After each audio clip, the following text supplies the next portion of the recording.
This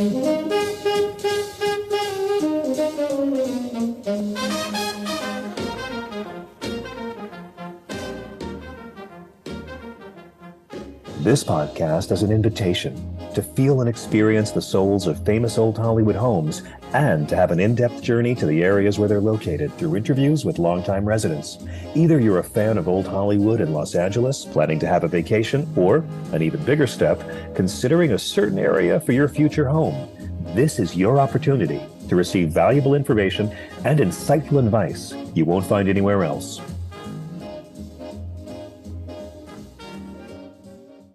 Hello, and welcome to my podcast. Are you in the mood for California? Today we'll feel and experience majestic Villa Aurora, featuring an interview with amazing Mary Mallory. Oh, sure.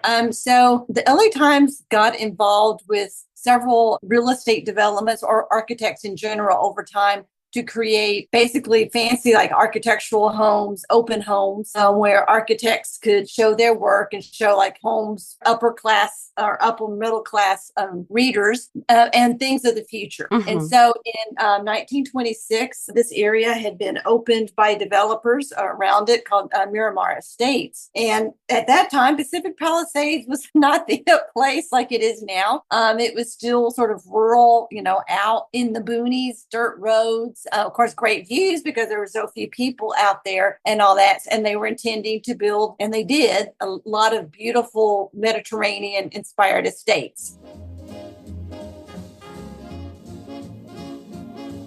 Masha Korpacheva is a California-based realtor and a member of the National Association of Realtors in Los Angeles. She's an advocate for selling and buying homes with soul and practicing mindfulness in real estate. With master's degrees in spiritual psychology and linguistics, Masha brings all of her skills to work with her clients. An intuit and empath, she has touched many lives with her outstanding ability to see beyond the visible and helping to come to better understanding of issues and their resolutions.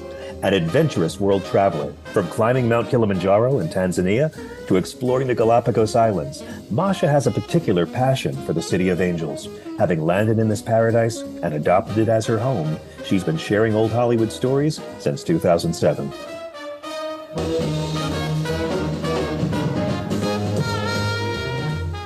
In the mood for California, feel the soul of old Hollywood.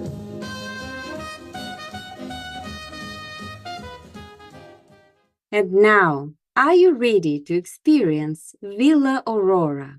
If you ever find yourself driving up the winding roads in Pacific Palisades, you might stumble upon a hidden gem known as Villa Aurora. This grand Spanish-style mansion, secluded behind a private stone wall, offers one of the most breathtaking views of the Pacific Ocean. But beyond its stunning exterior lies a story rich with history and culture. In 1940s, Villa Aurora became more than just a home. It was a sanctuary for the renowned German novelist Leon Feuchtwanger and his wife Martha. Like many German artists and intellectuals of the time, they sought refuge in Southern California during the rise of the Nazi regime. The area became a haven for these exiles, with luminaries like Thomas Mann and Feuchtwanger himself among the most notable exiles in paradise. The journey that brought Feuchtwanger to Villa Aurora was fraught with danger and heartbreak. As an outspoken critic of Hitler, he was among the first to publish works condemning the Nazi Party, which made him a target. In 1933, while he was on a tour, his home in Germany was ransacked by government agents who destroyed or confiscated his prized collection of books. Forced to flee, Feuchtwanger and his wife eventually made their way to Los Angeles in 1941. By the time they arrived, Villa Aurora was in a state of disrepair. Built in 1928 As part of a luxurious development project initiated by the Los Angeles Times, the mansion was a marvel of modern design, complete with the latest technological innovations of the day. Crafted by the California-based architect Mark Daniels, known for his master plan of Bel Air, the villa's design drew inspiration from a medieval Spanish cathedral. The grandeur of the house was reflected in its carefully sourced materials, with ceiling wood imported from Spain and ornate tiles created by the local artisans at Malibu Potteries. However, the Great Depression had left the house unsold, and it had passed through several hands before being abandoned. Despite its condition, the Feuchtwangers were captivated by the seclusion and beauty of the Pacific Palisades, which reminded them of the Mediterranean landscapes they had cherished. Villa Aurora quickly turned into a vibrant cultural hub. Despite the challenges of travel, the house became a regular meeting place for the intellectual and artistic elite of the German exile community. Thomas and Heinrich Mann, Arnold Schönenberg, Vicky Baum, Bertolt Brecht, and even Charlie Chaplin were among the many who gathered here, turning Villa Aurora into a center of creativity and dialogue. Leon Feuchtwanger found solace in the house, where he rebuilt his cherished library for the third time. His passion for collecting books never waned, and despite the losses he had suffered, he managed to amass a new collection of 30,000 volumes. This library, a testament to his enduring love for literature, became one of the most significant features of the villa. After Feuchtwanger's death in 1958, the house was bequeathed to the University of Southern California with a stipulation that Marta could live there for the rest of her life. Marta continued to care for the villa and its gardens until her passing in 1987. The university planned to sell the property, but a group of dedicated individuals rallied to preserve it, recognizing the villa's unique place in history. Thanks to their efforts, Villa Aurora was saved and transformed into an artist's residence in 1995. Today, Villa Aurora stands as both a memorial and a beacon of creativity. It offers fellowships to German-based artists, writers, composers, and filmmakers, allowing them to immerse themselves in the rich history of the house and draw inspiration from the legacy of its former inhabitants. The villa also serves as a reminder of the resilience and contributions of the German exile community in the United States, ensuring that their stories continue to be told and remembered. And here we are. Welcome to Villa Aurora. I'm so happy to have Mary Mallory here with me. Mary Mallory is an author, lecturer, and historian who focuses on early film and Los Angeles history. She's the author of 4 books, blogger for the LA Daily Mirror, and has written for such publications as American History Magazine, Toluca Lake Magazine, Discover Hollywood, Noir City Magazine, Women Film Pioneers Project, and the San Francisco Silent Film Festival. She has lectured at 12 branches of the Los Angeles Public Library, Hollywood Heritage Museum, Pasadena Museum of History, Poster House, and UCLA's Osher Lifelong Learning Institute. Please follow Mary Mallory on social media on Twitter, LinkedIn, and Facebook.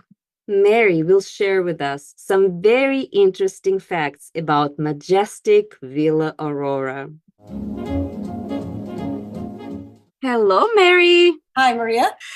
Thank you so much for finding the time to speak today about this very hidden gem in Pacific Palisades, Villa Aurora. Thank you for having me. So, Villa Aurora, not that many people actually heard about it, and it has such a rich and diverse history. What do you believe gives it such a unique character and allure that continues to captivate people? Well, it has many different things that captivate people. It's a beautiful, like Spanish Mediterranean home. It has so many of its original features. So it's just gorgeous inside. Of course, it has wonderful views. It would be an inspiration to anyone who lived there. Mm-hmm. I guess you would call the second owners, the Futchbongers of bringing, they were Jewish German refugees, and so thankful to be here in America and in Los Angeles. And they just made it a haven for other refugees, made it a place to feel at home. They created a new family. Yes. So it makes it, that kind of place.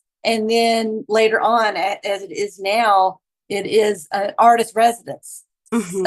Foundation bought it and established as an artist residence. And who could not be inspired of, once again, from the views, but just knowing all the people to walk through those doors, who live there, who created great works, and bubbling ideas that had been there for decades that hopefully would inspire the people that currently live there. Yes, very true.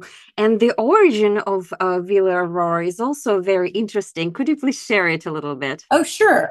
So the LA Times got involved with several real estate developments or architects in general over time to create basically fancy like architectural homes, open homes, where architects could show their work and show like homes, upper class or upper middle class readers and things of the future. Mm-hmm. And so in 1926, this area had been opened by developers around it called Miramar Estates. And at that time, Pacific Palisades was not the place like it is now. It was still sort of rural, out in the boonies, dirt roads. Of course, great views because there were so few people out there and all that. And they were intending to build, and they did, a lot of beautiful Mediterranean inspired estates because our weather is so much like the Mediterranean. You're looking at the ocean and all that kind of thing. So going in partnership with the Times, they built a demonstration home, which for that time was huge. It's like over 6,000 square feet. It had up-to-date things. Who would have an electric garage door opener? Wow. 1927, electric dishwasher and refrigerator. So they would obviously go in with the top people of their day. So it's going to have the things the average person would not have. And one of the very unique things in the home, which would be very unique because I don't know how many people would have called for one, was a beautiful art craft organ. It's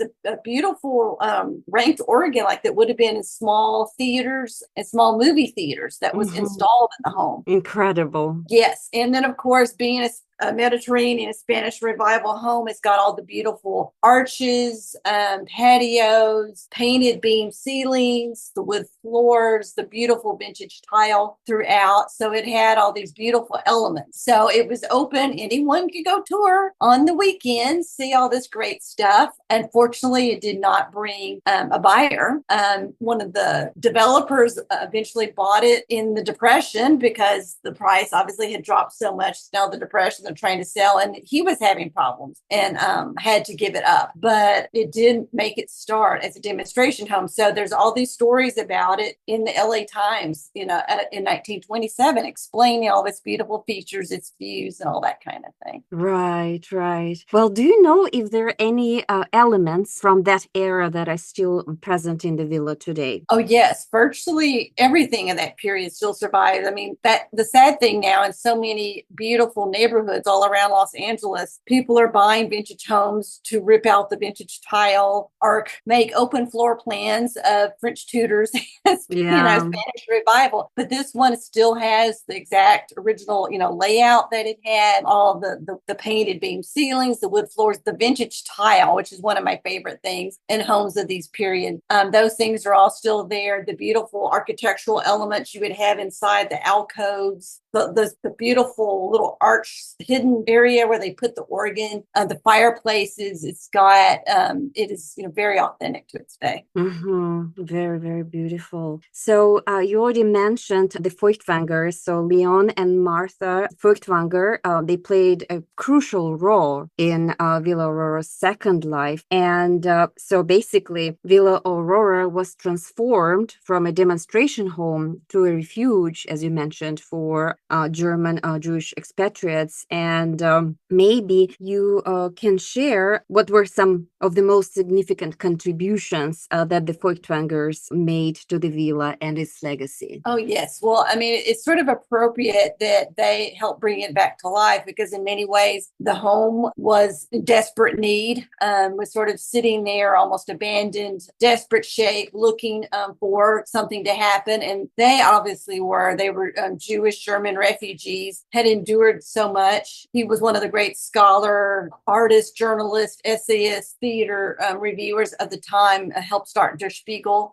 They had to escape Germany, had lost the home and things in Germany when they were outside the country, go to South France, get taken and were put in a Nazi concentration camp in South France, and were able to escape and walk over the Pyrenees to freedom. So Los Angeles was like a new haven, an escape, a beautiful place to come. And so they were rehabilitating themselves as they were rehabilitating the homes. It had been sitting there for several years. So they had to start like cutting down the weeds and all the things in the garden, but, repairing the home, things that had been sitting, not repaired during some of that time had to be repaired. They brought it. They loved, obviously, the architecture and the views reminded them of South France and all that kind of thing and wanted those elements. So over time, they became friends like with a neighbor who worked in construction, who helped them and maintain the home. And they, over time, made sure that everything was brought back into the beauty that the house had been and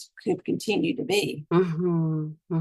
So they really preserved the villa. They did. I mean, if it wasn't for them coming along, who knows what would have happened to it. It could have, some rich celebrity, like in the late 40s, movie star, whatever, could have knocked it down to build, their grand hacienda. So many beautiful homes all around Los Angeles, Brentwood, Pacific Palisades, Beverly Hills. Stars of the last 40 to 50 years, didn't think it was big enough for them or grand enough. And they would tear down all these beautiful landmarks, build homes now we sort of like roll our eyes at. But yes, so true. Isn't it interesting how the Feuchtwangers came here to look for refuge, and at the same time they helped to preserve the villa. They kind of like helped each other to survive. Yeah, it was like a haven. The home inspired them, and they sort of inspired the home, and both found refuge and comfort in each other. Yes. And I love how you mentioned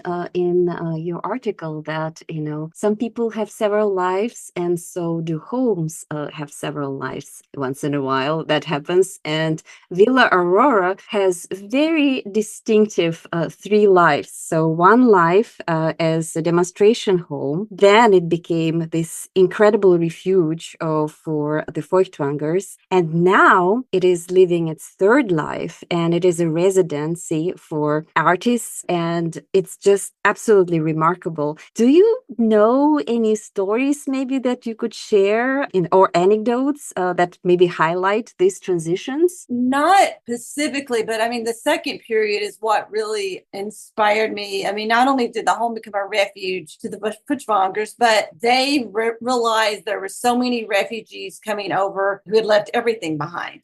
They lost their homes, their papers, friends and family they would lose. The couple themselves had lost their daughter early on and so had no children. So this became like they created a new family.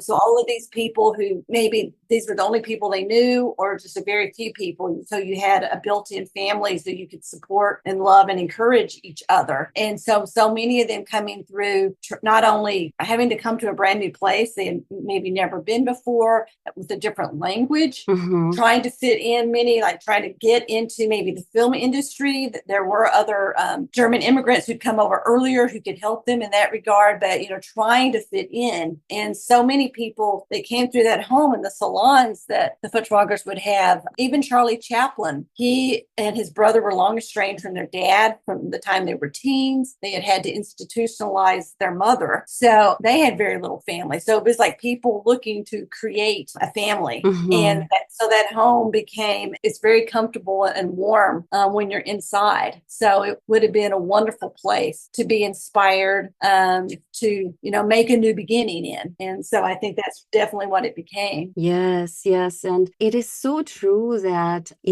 for artists, one of the most important things is actually to be surrounded by like-minded people, because what inspires you, besides your surroundings, of course, or where you're at, is the people that are around you. And this is where a lot of artists get their inspiration. Oh, definitely. I mean, so many people came through his doors. I mean, not only Chaplin, another major film person, Fritz Lang, originally from Germany, artists and composers, writers like Thomas Mann, Werner Schoenberg, Bertolt Brecht, Franz Werfel, and Alma Mahler.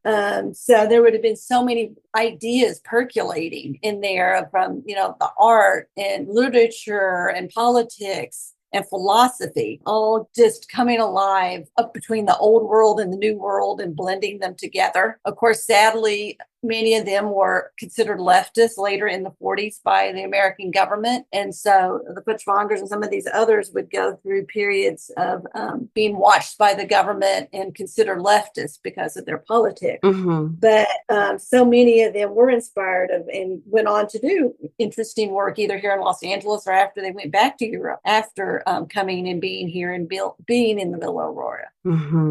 Wow, that is very powerful. So Villa Aurora truly is a haven, and it was in the past, and it still is, right? Yeah. Oh, yes, it's definitely. So Mr. Furtwängler did not live as long as his wife, but they came up and had made a trust where the home and like their library would go to USC. She continued to live there until she died in 1987. And they received the home and the library, and they had the papers and the most valuable books at USC, but there's plenty of some of his rare books still in the home. Unfortunately, USC, which they've sort of done with other vintage homes they've been given, they were not the best keepers of it. And so a new generation of German artists and journalists came along and wanted to preserve that history. And they acquired it from USC, updated things, obviously, like air and water and things you would have to do in a home. But they made sure everything was done to historic standards, Secretary of the Interior standards, and so that the home became a Los Angeles Historic Cultural Landmark. And then they opened it as an artist foundation. So there's a grant process where artists, filmmakers, overseas filmmakers, artists, and people, journalists who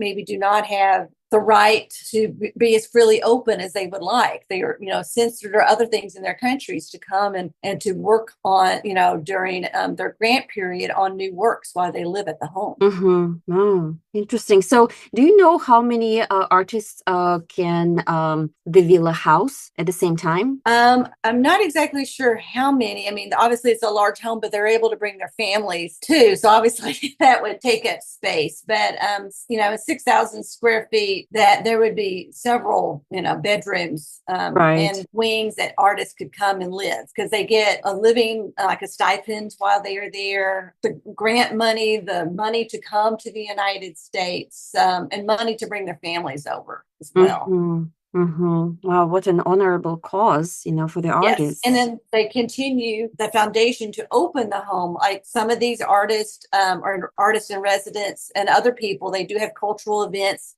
keeping that artistic and cultural history alive by having concerts or lectures or salons where they can come and talk about famous residents, just the people that came through its doors, but even those that live there now to promulgate their art to new generations. Right. So you mentioned, so they have concerts, and then they have like some other cultural events. So could you elaborate a little bit about that? Oh, yes. So, their website lists things, but they have gone in like co-sponsorships with things. Years ago, about 10 years ago, the Academy of Motion Picture Arts and Sciences had a a silent salon Mm-hmm. through them where, but thanks to the organ in the home, you came early. They had a small garden at the bottom of the hill below the home, and you could picnic and then come upstairs and be accompanied on that beautiful pipe organ and watch a silent movie. There's been others lectures about, some of the artists that came through, Brecht and others, the LA Phil or others using the organ to play some of the works of some of the German composers that came there as refugees. There's talks occasionally and that kind of thing. So they do, make it open that way to the public to come. Yes. Yes. Part of its problem too is they do have to limit the people where it is. It is the narrow winding streets in the area where it is. So the event I came to, you parked at a different location and vans took you to the home. So, they have to limit people that can come and that kind of thing. Yes, yes. I did come to an event at Villa Aurora several years ago, and I was in complete awe of the location, of the way the house looked and the way it felt inside. And well, the feeling was quite otherworldly. It did not feel like I was in Los Angeles anymore. So it was just so special. And somehow, it felt like a time warp as well, that it was not, in the 21st century anymore. And it was quite a journey. Well, that is one of the wonderful things. Where it's located is a wonderful spot. The trees are growing. So eventually they will have maybe not as good of a view of the ocean, but yes, you have that view of the ocean. You can almost think you are on the south of France. Mm-hmm. Just have to block out the houses around you, but that view at the ocean up on the hill, just such a great view and sight. And it's like the typical homes of the period. And so many of those, the street side is somewhat simple. It's the back side where you can see some Sunset Boulevard or at a distance, which is more the grand side of the home. But thanks to all those historic elements in the home,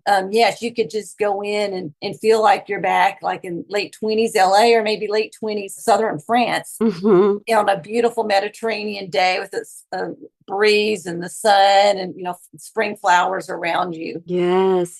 So the panoramic views of the Pacific Ocean and the Mediterranean inspired design, and so these elements are really, really outstanding. So how do you think they contribute to the overall experience of visiting or residing at the villa? Well, those architectural elements to me in certain ways are almost timeless. They're very romantic with the patios and balconies to take advantage of all those beautiful views. Those painted wood beam ceilings, giving not only character, but just this rich atmosphere. Beautiful fireplaces that bring warmth, not just from the fireplace, but the beautiful tile work and things around them. And then, of course, like the beautiful vintage tile in the bath. I would want to lounge in the bath forever. To be around vintage tile and those kind of things. It's all those elements, which now homes to me are so cold and modern, whereas the homes of that period, they're so warm and inviting because you have the wood floors and the tile and you're open to the sun. You want that beautiful sunlight to come in, and they're,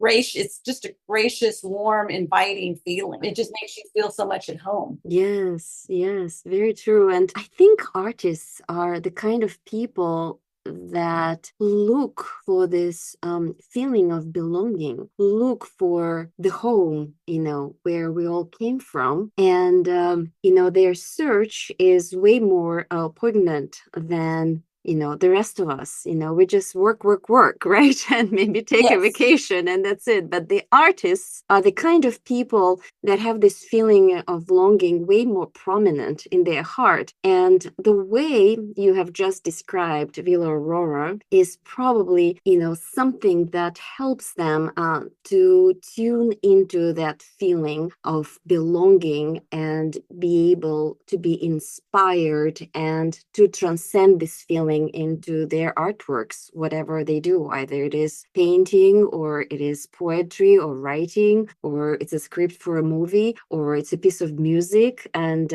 probably a place like Villa Aurora would be kind of like this magical moment where you finally feel at home. Yes, no, it definitely has that. I can only imagine what it was like back in the 30s and 40s when there was so, almost no one around it. So, unobstructed views, you would definitely have felt the privacy to walk outside and see that view and just feel at one with nature, besides feeling at one with the home, feeling the inspiration of all the people that had come through it, to feel safe and nurtured in its location, to help you, to inspire you and open you up because you felt comfort and safe to create. So it would be a wonderful spot to live and work in. Yes, yes. And what sometimes seems like a failure in real estate, because originally people were trying just to make money with this building. This seeming failure turned out to be the biggest success and the most wonderful, haven and refuge for people who really needed it. Yeah, I mean, sometimes, as they say, the odd twist and turns things can take. That first failure at the beginning probably did save the home because, say, a major celebrity had bought it, like in the late 30s, early 40s, and decided to make it like Art Deco or something else, and ripped out so many of those vintage features that none of that material would have survived. And that's one of the things that makes the home the beautiful thing that it is, and that it seems so authentic to its period, and so perfect for its location. Yes, yes. And remarkably, it is almost 100 years old. Remarkably, it will soon be, right? It's just like we're getting close to this. Yes. In like about 2 years, it will turn 100. Yes. And on the scale of Los Angeles, that's almost like... Yes, and many homes do not. I mean, the sad thing about Los Angeles, yes, it's like you could be even 20 years old and buildings and homes get torn down for something else. So right. Well, I think this is just like one of the most beautiful examples and how spirit works in different ways, and how, a certain location, a certain home can attract, a certain kind of people that, will make this into something very, very special. Yeah, I think the Fitchmongers realized the specialness of the home and its beauty and location, and made sure that it survived. And thanks to the foundation for continuing that, so that we have this great artifact, piece of art to exist today. Yes, very true. Well, Mary, I'm so grateful to you for this conversation and for talking about this magical place, Villa Aurora. And I really appreciate all the research and all the work that you have done that you could share with us today. Thank you so much. Well, thank you for hosting me. Thank you, Mary. Bye-bye. Bye-bye.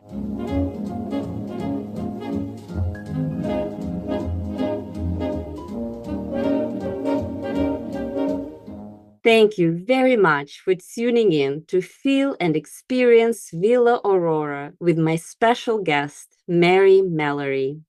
If you enjoy my podcast, In the Mood for California, please sign up for future episodes at your preferred platform, and please leave your feedback.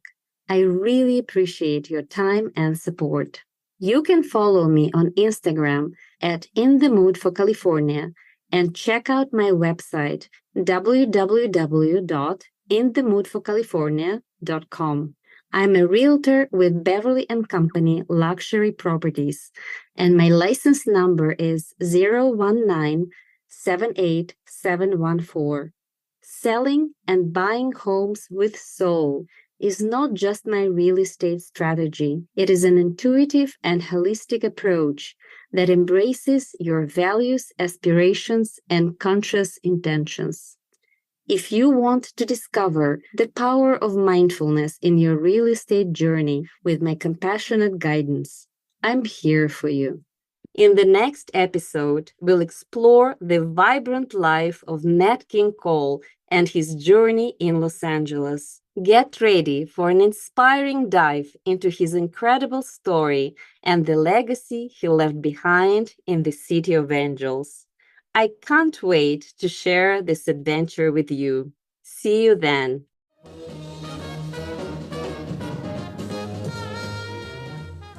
In the Mood for California, feel the soul of Old Hollywood.